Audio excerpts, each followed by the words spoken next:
The form of it, yeah, you could call it an ashtray, you could call it a bowl, you could call it a vessel. I think it's like the most identifiable form in ceramics because it's a bowl, it's a dish, you know. Prior to this series, all of the ceramic work were kind of figurative and almost skeletal, but they would blow up pretty often. I would say easily 1 out of every 3 would blow up, wouldn't survive the bisque firing process in the kiln. I just kept everything for years and years and years. I kept all of the shrapnel and the kind of the pieces that didn't survive the kind of firing process. And I started to think about not just ceramics, but the whole studio as this kind of archive or archaeology site or dig site. And of course, that's, you know, if we want to talk about it in terms of context, there's a lot of kind of death associated with that, but there was this kind of way to present this ritual of everything that didn't survive in the past and kind of place it into this new form, refire it, reglaze it, refire it, reglaze it. You know, if I had to describe it to your grandmother, it is like a big bowl or ashtray filled with all of the debris from the past. For ceramics, it is a large scale. Comparatively speaking to some of the other sculptures that I've made, it's relatively domestic. I have made some smaller ones, but for the most part, I started to realize that in order to push as much into this new bowl from, you know, these past, you know, kind of explosions and shrapnel like pieces, it had to be a certain size in order to really kind of be able to play with the kind of bottom of it and line things up on the wall. It had to be somewhat large. A piece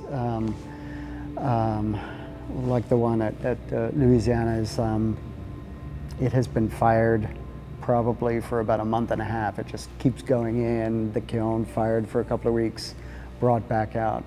And we do the temperatures really, really slowly so it doesn't contract and expand too quickly.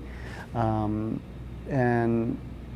you know, so over time, this thing's just, it's like this, you know, process of accumulation. You just keep going into it and keep going into it until it can't hold anymore.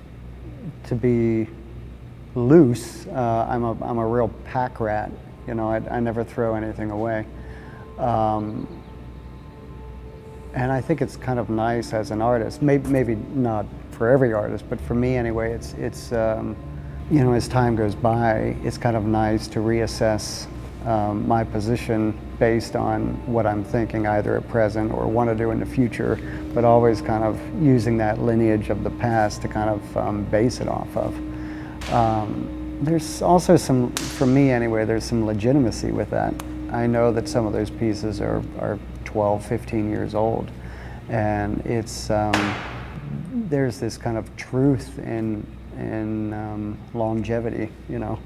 Even if it's like a piece that didn't work in the past, it's, you know, it's kind of proof that there's a lineage of thought that hasn't dropped, that it was present then, and it's present now, and that it works, and that there's like an identity within that. There's an archaeological aspect to having a lineage or a train of thought that has been running through the work the entire time. It's exposing a lot of you know, failures, and kind of laying them on the table and kind of didactically making it what the work is about. And I like that, and I like doing it particularly in ceramics, because the ceramics are something that are, you know, during the process of making it, it's so malleable. It is clay, it's soft, it's completely non-form until it becomes form, and it's still soft. But over time, particularly during the kind of firing process, it becomes this kind of truncation of that malleability. And there's something about that that seems in line with exposing yourself to everybody, knowing that there's failure built into it.